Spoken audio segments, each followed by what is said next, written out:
Everything that you think you know about the planche is wrong. In this video, I'm going to break down the exact framework that I've used to teach countless of people the full planche and other high-level calisthenics skills, even leading to controversy from elite-level athletes questioning if my testimonials are real. Mastering calisthenics and achieving skills like the planche doesn't take years. Over the last 5 years, I've researched various strength methods and have applied them to myself as well as my students to get to results that completely dumbfound the entire calisthenics community. Buckle up and make sure you make it to the end of the video. You won't want to miss it. On screen, you'll see the entire framework. However, for the sake of simplicity, we're going to focus on one part of it at a time. The framework is broken down into 3 big pieces. The first being the actual training sessions and how those are going to be structured to allow you to make the fastest possible progress when it comes to learning the planche. The second piece is going to be grease the groove, or daily work that you're going to be doing to work your way towards the planche. And the third piece is going to be covering Goldilocks principle, which is basically going to give us a bird's eye view of the entire programming when it comes to this skill. And so before we jump into all the technical pieces like the actual in-session training exercises we need to be using, the number of sets, etc., all that stuff, we need to first cover things on a conceptual basis. And so the first thing that we need to understand is going to be this graph. On screen, I'm going to throw up the supercompensation graph, which is basically just a very abstract way of looking at our body's response to a said stimulus and its ability to recover from that stimulus and actually improve. Now, if you look at this graph, it's very straightforward to understand. In the beginning, we're at baseline and we apply some sort of training stimulus. After we apply this training stimulus, our body is in a weakened state. You know, just for example, you start your journey, you do your first ever planche day, you take most of the sets till failure, and now your body's obviously in a weakened state because it needs time to recover. The initial dip after the training stimulus is applied is signifying the recovery period. After enough time, we start to actually go above baseline. And this is what we can consider the supercompensated state, meaning our body is temporarily stronger than it was when we applied the initial training stimulus. Okay, so this is just a very simple to digest graph to look at, but it's going to come into extreme play as we get deeper into the video. Now let's actually take a look at applications of this graph and the 3 different examples that I have on screen. In the green line example, you can see that we have a general upward trend, which is good. That means progress is being made and it's being made extremely well. Now, just to throw some numbers out there and put this into perspective for you, maybe 1% or 0.5% of everyone who trains calisthenics has progression like this. Most likely these individuals have been training for years and have really good training intuition, but we'll get into all of that later. Let's talk about what's actually going on here. So when we apply a training stimulus, we temporarily are in a weakened state, and over the recovery period, we start to supercompensate, and the body is temporarily, keep that in mind, temporarily at a stronger state than it was before. And so if we time another training of similar magnitude to the initial one at this supercompensated state, we're going to bounce up again. And so that's why you see this general trend upwards. Now let's take a look at the yellow graph. The yellow graph is showing exactly the same things. However, we don't see a general trend upward because we are mistiming the subsequent training stimulus to actually bounce and reach another supercompensated state. So what happens here is we apply training stimulus, we recover, we reach a supercompensated state, but we don't apply enough training stimulus at that given moment in time, which doesn't give our body any reason to progress further. Now, it's important to note that by body, I mean central nervous system, I mean muscular system, everything working in unison. However, over my years, it's usually the central nervous system that is more wonky than the muscular system. The muscular system is very, very easy to spot patterns with, whereas the central nervous system is heavily dependent on multitudes of external factors. Could be stress from work, relationships, injuries. And then finally, the red graph is a direct representation of overtraining. Basically, while we're in the recovery stage, we try to apply another training stimulus that's of similar magnitude to the initial one, and it causes us to go down further and further the rabbit hole. I would argue that 70 to 80% of people who train calisthenics who are stuck in a plateau are overtraining. And it's important that you guys understand this graph and its various applications leans because it's going to provide a lot of context when we actually go to talk about the training sessions and the different types of training sessions you're actually going to utilize to unlock the planche ridiculously fast. Now that we've covered progression for the skill on more of a general scale, let's start talking about the specifics. I want to shift your attention to grease the groove. Every single day on your planche journey, you need to be employing planche leans. Planche lean is a fantastic exercise when performed properly. It's very important that you don't follow these bullshit tutorials online that tell you to do planche leans for 20 or 30 seconds. That's going to do nothing for you. It's literally useless. Our goal is to stay in a sensible intensity range. What I recommend is you should lean far enough to the point where it only allows you to hold the position for anywhere between 5 to 10 seconds. You can split your planche leans throughout the day, or you can perform your planche leans back to back to back right before you go to sleep. Now, it's very important to note that you must have enough time between the sets. If you're doing them right before bed all together, I recommend 5 to 8 minutes between sets. If you're doing them throughout the day, you could do one planche lean in the morning, one at night, right? It doesn't matter. And the main goal with the planche lean is to just build up more volume over a weekly time frame, mimicking the exact activations of the full planche. Because our goal is the full planche, right? Our goal is not the straddle planche,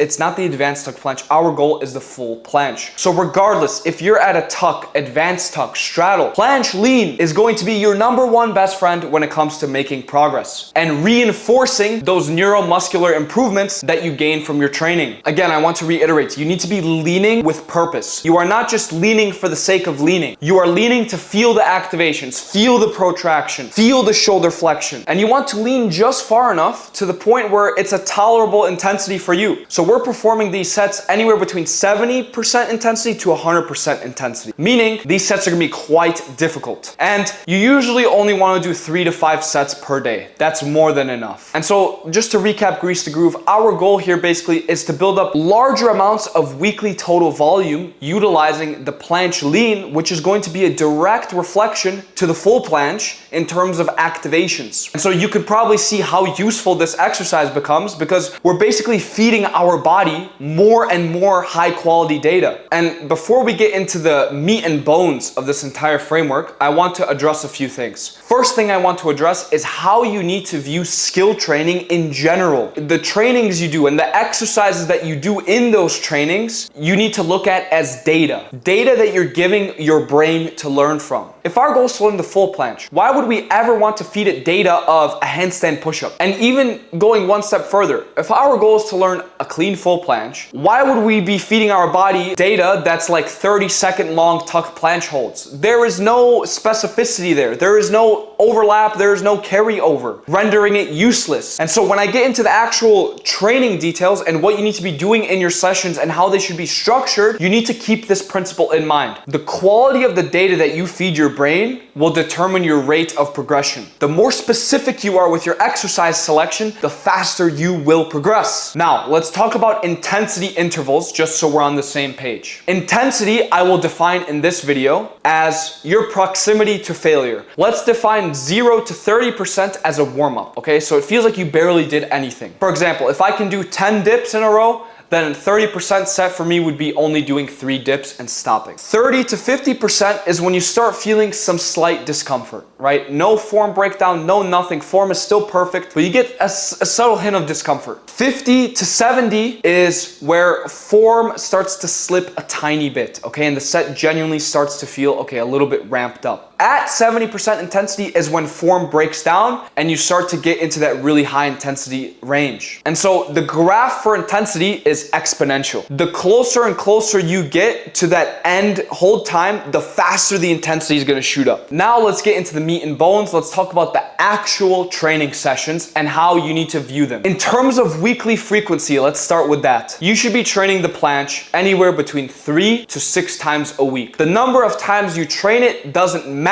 The only thing that matters is that it works for you. For example, the more accurate you are session to session when it comes to your intensity intensity intervals, the total number of sets that you do, the more frequently you can get away with training planche. On the contrary, the less accurate you are when it comes to understanding how your body responds to the various training stimulus that you expose it to, the less frequently you can get away with training the planche. However, over time, as you become more experienced, as you start to understand your body better and you build that training intuition, you'll be able to scale up from 3 times a week all the way up to 6 times a week. Just make sure to take it slow, don't rush, be methodical in your approach. In terms of the exercises you should be focused on, let's talk about this. These are the only exercises you're ever gonna need for planche, okay? On your journey to planche, I'm gonna tell you right now. It's going to be planche leans, it's going to be body weight planche progressions, it's going to be banded planche progressions, it's going to be some sort of straight arm pressing movement so you can do any form of planche presses. It could be with a band, it could be body weight. You could even do dumbbell exercises, so Maltese presses with a dumbbell. You can do negatives, but that is it. Anything pushing with a straight arm and anything holding with a straight arm is the only thing that you're gonna need to learn the planche. Nothing else. Nothing else. You literally don't need anything else. However, the things you must have is going to be body weight planche holds. You must have body weight planche holds. You must have banded planche holds, and you must have one dynamic straight arm pushing movement. So 3 exercises is all you're gonna need when it comes to your actual planche sessions. Depending on which one you start on, that's up to you and what you wanna bias more. I always recommend starting with a body weight planche progression or a banded planche progression. Now let's actually take a look at the specifics of these 3 different types of training sessions. Let's first talk about the intense session. The intense session is going to be mainly focused on very short and intense holds. The goal with this session is to push your body to the limits. This is going to be the session where you attempt to do a body weight hold of the next progression. So for example, if I can currently hold an advanced tuck quite comfortably and I've been struggling to get the straddle planche, then this is going to be a session where I attempt to hold the straddle planche no matter how the form looks like. We want bad form. Bad form is a signifier of us pushing the set to 100% intensity, and that's exactly what we want on this given day. The sets are going to be short, they're going to be intense, and in terms of how many times a week you're going to perform this type of session, I recommend anywhere between 1 to 2 times a week. This is going to be something that you need to experiment with and find out the ideal frequency for you. And in terms of why are we doing such an intense session? Well, these are going to be the main driver of making permanent central nervous system adaptations. Because they are done at such a high intensity, it's going to force our central nervous system to ingrain all of the neuromuscular improvements that we've made throughout the week. And in terms of the neuromuscular improvements I'm talking about all the data that we've been feeding our body from planche leans, from the other sessions that I'm going to get into. We're taking all that data and we're saving it in the database.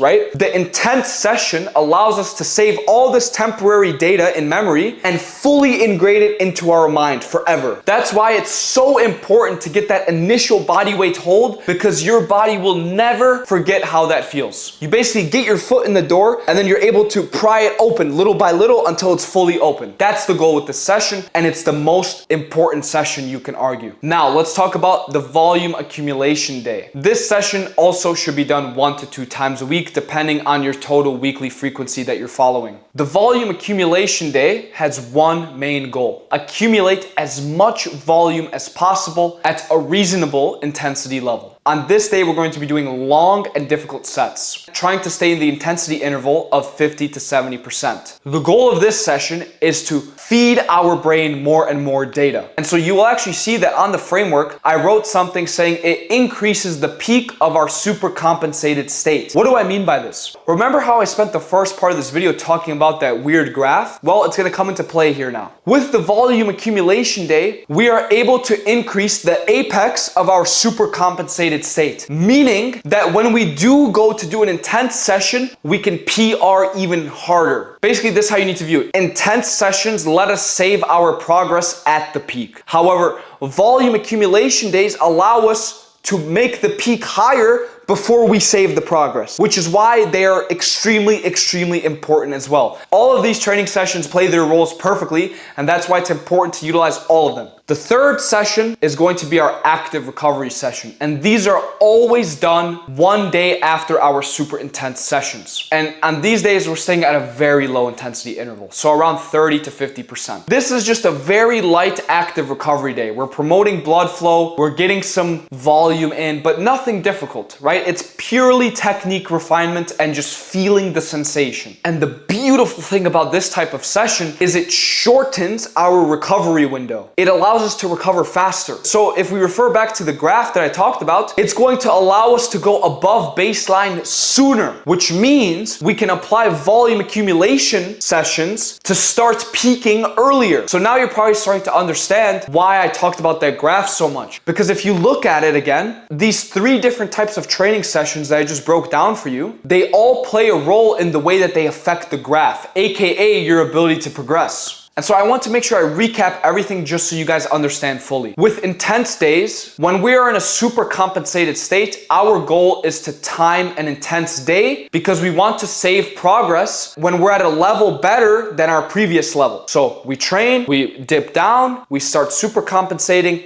and we want to do an intense session right here. And if we mistime it, we're gonna miss that period and we're just gonna plateau, right? So our goal is to do intense sessions when we're in a super compensated state. Ideally, we're at the apex of it. And you know, it's very hard to spot when you need an intense session versus a volume accumulation session. And this is where having really good training intuition with yourself comes into play, but also having a third party like a coach be able to spot these things for you. Now, volume accumulation, basically building up large amounts of volume, very long, difficult sets. And what this is going to do is it's going to increase the potential we have to super compensate. Meaning, without the volume accumulation, we would have maybe super compensated this much. With the additional volume accumulation session, we would super compensate up here now. So the magnitude of how much we compensate or improve has drastically increased. And then the light recovery day is going to shorten the amount of time that we spend in that downward position, right below baseline, below the previous training session. It's going to shorten this window down here so we can start super compensating sooner. Meaning we are able to recover quicker from the intense session and start building volume again, start feeding our brain data again for it to learn and improve its neuromuscular efficiency that much faster. And so now let's talk about how you can actually apply this to your own training. So we've talked about greasing the groove. We've talked about Goldilocks principle on a large scale, giving you guys a full conceptual understanding of what this graph means. We've talked about the exercise you need to do. We've talked about weekly frequency. We talked about why we're doing the various training sessions, when to do them. And so that's the hardest part. It's the when. When do I do this session versus this session? Well, if you do an intense session, you know that the next day you're doing a very light active recovery day. The hardest thing to understand is when do you do that volume accumulation day. Now, volume accumulation days are going to be your most used type of training day. It's not redlining our central nervous system, and it's also providing enough stimulus because unlike intense days, it's not going to redline our nervous system. And unlike very light days, it's going to provide enough of an intensity for our body to actually respond to it. And so how you need to look at it is these are actually the most ideal training days. These are the most optimal. You can get away with only training at a 50 to 70% intensity interval and still progress fast. However, it's not going to be 100% optimized. And so this is an answer you're not going to like to hear. It's going to ultimately come down to collecting data, analyzing it, and then making a decision based on your findings over the span of a few weeks or months. That's the direct, truthful answer. However, as a coach, I'm able to look at my students, spot these days, and employ them perfectly. That's why you see the insane results that you do for all of my students. Whether it's learning front lever in 2 months, straddle planche from tuck planche in a month and a half, 0 to full planche in 5 months, and Joshua just got full planche push-ups, so 0 to full planche push-ups in 7 months. You know, as a coach who has so much experience and has coached hundreds of different individuals, I have gotten really good at understanding how frequently people need to train and when they need to time each type of session. And so this is going to be the hardest part of the whole thing, is collecting data, being patient, and then making decisions based on that data when it comes to your weekly training frequency and also the number of sets that you're doing in every single training. Using all this information, you should be able to sit back, look at your own training, see where you're going wrong, because you're most likely going wrong with your exercise selection or the way that you actually train the planche and not respecting the intensity intervals. Because you have to understand, we're training our central nervous system. As calisthenic athletes and enthusiasts, our goal is to acquire massive amounts of strength through central nervous system adaptations. That's why we want to be very, very frugal with our usage of 100% intensity sets, because they generate a lot of fatigue, but can generate a lot of value because it's basically our last ditch grab at trying to grab the next level and pull it down to us. We're basically trying to reach for the next progression, grab it down to us and save it. But if we try to reach and it's out of our grasp, then we generated all this fatigue with no reward. And so that's why you want to make sure you're timing your intense sessions. Because if you're constantly trying to reach for something with your intense session, right? Let's view it this way. Us reaching out to grab something is an intense session. And this fruit that's hanging is the next progression, right? The next milestone. And so if we keep reaching for something we're not ready for, we're just going to generate fatigue with no reward and then stall in progress. And in that scenario, we would want to lower the fruit down so it's in a distance for us to grab it with the next intense session. And the only way we're able to lower that fruit is by doing more volume accumulation days, more sub-maximal work. And that's the secret to planche. It's learning to train sub-maximally. You need to be okay with doing a set at 30, 50% intensity and walking away from it. You cannot always do sets until failure. That's how you end up overtraining, and that's how you look like that red graph that keeps going downwards. Our goal is to be the green graph, where we're always timing the intense session when we're at the apex of our compensated state. And so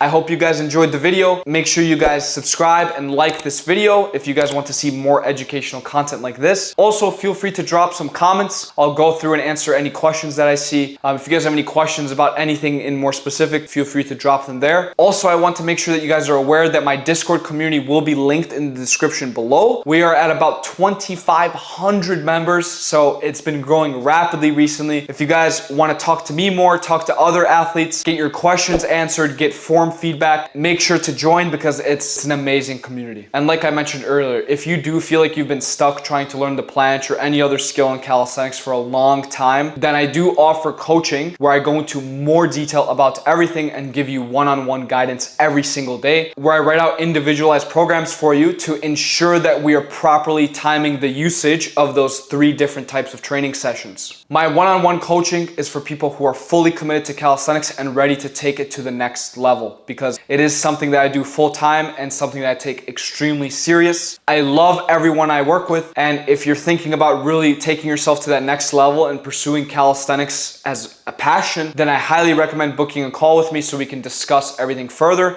and see if you'd be a good fit for the program. But yeah, thank you guys for watching. I love you guys. Stay tuned. A lot of fun stuff coming, a lot of educational content, a lot of fun content coming. Make sure you guys stay tuned because you won't want to miss it.